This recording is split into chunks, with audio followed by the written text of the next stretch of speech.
अच्छे लोगों के साथ बुरा क्यों होता है?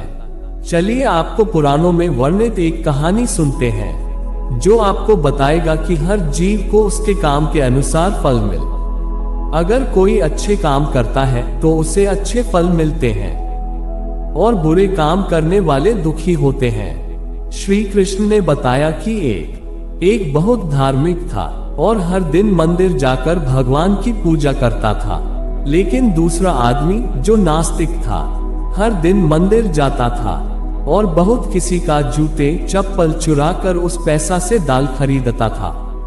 एक दिन गांव में भारी बारिश हो रही थी और मंदिर में एकमात्र पुजारी था। नास्तिक आदमी मंदिर गया और सब कुछ चुराकर वहां से चला गया। उस समय एक आस्तिक व्यक्ति भी मंदिर गया और भगवान की पूजा करने लगा। मंदिर के पुजारी ने उसे उसी समय देखा और उसे चोर समझा।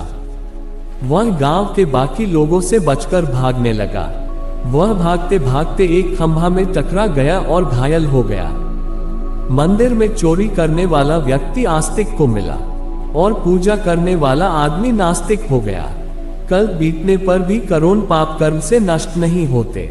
जब दोनों आदमी मर गया, आस्तिक व्यक्ति ने यमराज से पूछा कि उसके साथ ऐसा क्यों हुआ। यमराज ने कहा कि अगर तुम पर झूठा आरोप लगाया गया तो तुम मर जाओगे, लेकिन तुमने अच्छे काम किए तो बच जाओगे। यमराज ने कहा कि उसके भाग्य में एक राजा बनना लिखा था, लेकिन उसने अपने पापों के कारण वह सिर्फ एक छोटे से चोर बन गया। मित्रों, शास्त्रों में कहा गया है कि पाप कर्म के बिना भोगे गए कारणों का नाश नहीं होता। अगर कोई पाप करता है तो आज वह खुश हो सकता है, लेकिन कभी कभी उसे अपने पाप का फल भुगतना ही पड़ेगा। ये भी एक कहानी है कि एक बहुत पापी व्यक्ति एक रास्ते से जा रहा था और उससे बहुत सारा सोना मिल गया। उसी रास्ते से एक अच्छे आदमी जा रहा था, उसे एक कांटा लग गया और वह जमीन पर गिर गया। उस स्थान पर कुछ लोगों ने सोचा कि यह बहुत गलत हुआ और दोनों आदमियों की कुंडली ले जाकर एक पंडित को दिखाया। पंडित ने कहा कि पापी व्यक्ति का भाग्य राजा बनना था, लेकिन उसके पाप के कारण अब उसे सिर्फ इतना सोना मिला है। उस भले और धर्मात्मा व्यक्ति के जीवन का आज आखिरी दिन था, लेकिन उसके अच्छे कर्मों की वजह से वह बच गया। क्या बुरे कामों से बच सकते हैं? शास्त्रों में कहा गया है कि हर व्यक्ति को अपने अच्छे और बुरे कामों का परिणाम भुगतना होगा। नेक कामों से अच्छे फल मिलते हैं और बुरे कामों से बुरे फल मिलते हैं।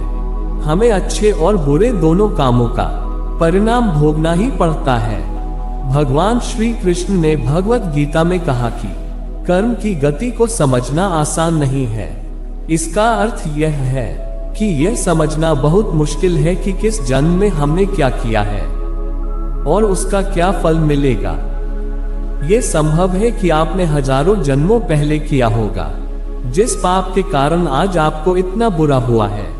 इसके अलावा आप शायद अनजाने में कुछ गलत किया हो, जिसके बारे में आपको पता नहीं है। क्या धोखा देकर किए गए पापों का परिणाम मिलता है? कर्म का सिद्धांत सटीक नहीं है, चाहे आप जानबूझकर करें या अनजाने में। अगर आप कुछ गलत करते हैं तो आपको उसका फल अवश्य मिलेगा। शास्त्र कहते हैं कि अगर आप अचानक आग को छुए तो आपका हाथ जलेगा ही। शास्त्रों में कई कहानियां हैं जो बताती हैं कि अनजाने में किए गए पाप का फल भी लोगों को मिला है। पांडवों के पिता महाराज पांडु की एक कहानी है। उन्होंने एक हिरण को तीर मार दिया था। वे उस समय नहीं जानते थे कि एक ऋषि ने हिरण का रूप लिया था और उनको श्राप दे दिया था, जिसके कारण वे बाद में मर गए। सहस्त्रों के अनुसार क्षत्रिय राजाओं को शिकार करने की अनुमति थी और हिरण को मारना कोई पाप नहीं था, लेकिन पांडु को पता नहीं था कि वे एक ऋषि थे, इसलिए उन्हें इतना बुरा श्राप मिला कि वे मर गए। पाप से बचने के लिए क्या करें? श्रीमद् भगवद गीता में भगवान कहते हैं कि कर्म और उसके फलों को समझना बहुत कठिन है, लेकिन प्रत्येक व्यक्ति अपने कर्मों के फल अवश्य प्राप्त करता है। अगर आपको ये कहानी अच्छा लगा हो तो इसे शेयर और सब्सक्राइब जरूर करें और इसी तरह के अन्य कहानी सुनने के लिए जुड़ी रहे हमारी सच्ची कहानियां चैनल पर।